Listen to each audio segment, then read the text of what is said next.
ફરી એકવાર વિવાદ દેસરની રાજપુર દૂધ ઉત્પાદક મંડળીમાં ગેરરીતિનો આક્ષેપ મંડળીમાં બનાવટી ગ્રાહકોના નામે દૂધ ભરી ગેરરીતિ આચરતા હોવાનો આક્ષેપ લાગ્યા છે। દેસર તાલુકા પંચાયત સદસ્ય રાજદીપસિંહ પરમારે બરોડા ડેરીના ડિરેક્ટર કુલદીપસિંહ રાહુલજી સામે આક્ષેપ કર્યા છે। રાજપુરમાં ઘર નથી, પશુ નથી, તેમ છતાં તેમના નામે દૂધ કેવી રીતે ભરાય તેવો સવાલ કર્યો। કુલદીપ રાહુલજી ગ્રાહક નંબર 158 બનાવી તેમના નામનું દૂધ વર્ષ 2024માં મંડળીમાં ભરાવ્યું હતું।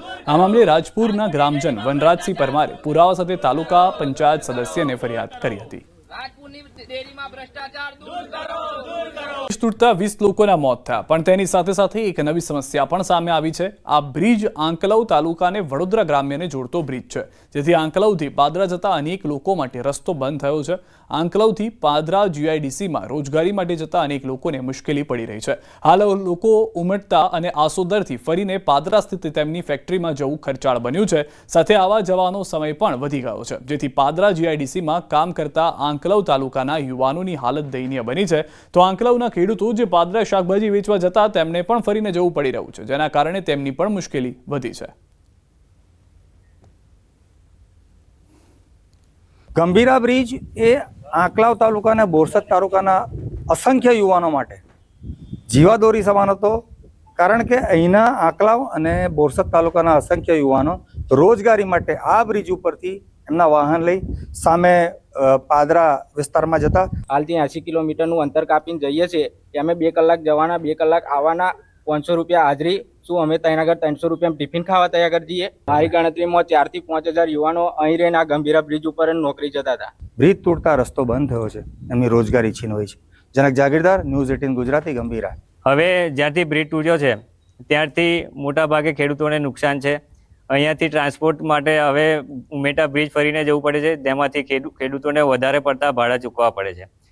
બીજું કે જે પણ બીજા ખાતરને લાવવાનું હોય છે એ તમામ લેવા આપણે આસોદર કાં તો પાદરા જવું પડતું હોય છે, તેમાં પણ ખેડૂતોને નુકસાન પડી રહ્યું છે। હાઈવે પર ઠેર ઠેર ટ્રાફિક જામની સમસ્યા સર્જાઈ રહી છે, ત્યારે રાજકોટ જિલ્લા કલેક્ટર, NHAIના અધિકારીઓ તેમજ જિલ્લા વહીવટીતંત્રના અધિકારીઓએ સાઇટની મુલાકાત કરી હાઈવેની નિર્માણ કામગીરીની ગુણવત્તાની પણ ચકાસણી કરવામાં આવી। જિલ્લા કલેક્ટરે જણાવ્યું કે હાલ 67 કિલોમીટરનો હાઈવે 4 લેનમાંથી 6 લેનમાં કન્વર્ટ કરવાની કામગીરી ચાલી રહી છે, ત્યારે 14 જેવા સ્થળો આઈડેન્ટિફાઈ કરવામાં આવ્યા છે, જે ટ્રાફિક જામની સમસ્યા વારંવાર સર્જાય છે, જેથી ત્યાં તમામ સ્થળોએ ક્રેન રાખવામાં આવી છે। સાથે જ NHAI દ્વારા ટ્રાફિક માર્શલની પણ નિમણૂક કરવામાં આવી છે। ટૂંક સમયમાં 3 જેટલા બ્રિજ તાત્કાલિક અસરથી શરૂ કરવા બાબતે સૂચના આપવામાં આવી છે। 14 જેવા પોટેન્શિયલ સ્પોટ છે જ્યાં વારંવાર આપણું જામ થાય છે, ત્યાં ક્રેન્સ મૂકવામાં આવી છે અને નેશનલ હાઈવે દ્વારા ટ્રાફિક માર્શલ્સની નિયુક્તિ કરવામાં આવી છે। સ્ટેટ પોલીસને પણ સાથે રાખીને, પોલીસના જવાનો પણ સાથે રાખીને અમુક જ્યાં ક્રોસ મુવમેન્ટ થાય છે, અપોઝિટ ડાયરેક્શનથી મુવમેન્ટ થાય છે, આ તમામને રોકવાના પ્રયત્નો કરવામાં આવી રહ્યા છે અને જ્યાં જ્યાં કામ પૂરું થઈ ગયું છે આ બ્રિજને પણ ખોલવાનો પ્રયત્ન શરૂ કરવામાં આવ્યો છે। દુર્ઘટના બાદ તંત્ર સફાળું ચાક્યું, ઠેર ઠેર તમામ બ્રિજોને સર્વે કરાઈ રહ્યો છે, ત્યારે સોમનાથ જિલ્લામાં નાના મોટા 45 જેટલા બ્રિજનો સર્વે કરવામાં આવ્યો। સાથે જ્યાં ભારે વાહનો પર પ્રવેશબંધી કરવામાં આવી છે તેવા બ્રિજ પર બેરિકેડિંગ લગાવાઈ રહ્યા છે। સંબંધિત વિભાગોને પણ જરૂર જણાય ત્યાં રિપેર કરાઈ રહ્યું છે, તેમજ વાહન વ્યવહાર બંધ કરવા સૂચના આપવામાં આવી છે। જિલ્લા કલેક્ટરના જાહેરનામાનું પાલન કરાવાઈ રહ્યું છે।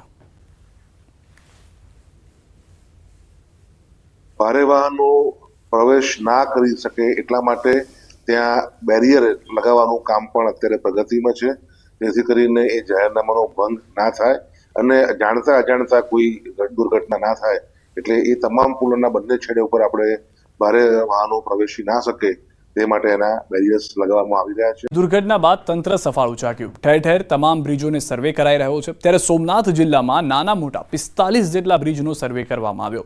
સાથે જ્યાં ભારે વાહનો પર પ્રવેશબંધી કરવામાં આવી છે તેવા બ્રિજ પર બેરિકેડિંગ લગાવાઈ રહ્યા છે। સંબંધિત વિભાગોને પણ જરૂર જણાય ત્યાં રિપેર કરાઈ રહ્યું છે, તેમજ વાહન વ્યવહાર બંધ કરવા સૂચના આપવામાં આવી છે। જિલ્લા કલેક્ટરના જાહેરનામાનું પાલન કરાવાઈ રહ્યું છે।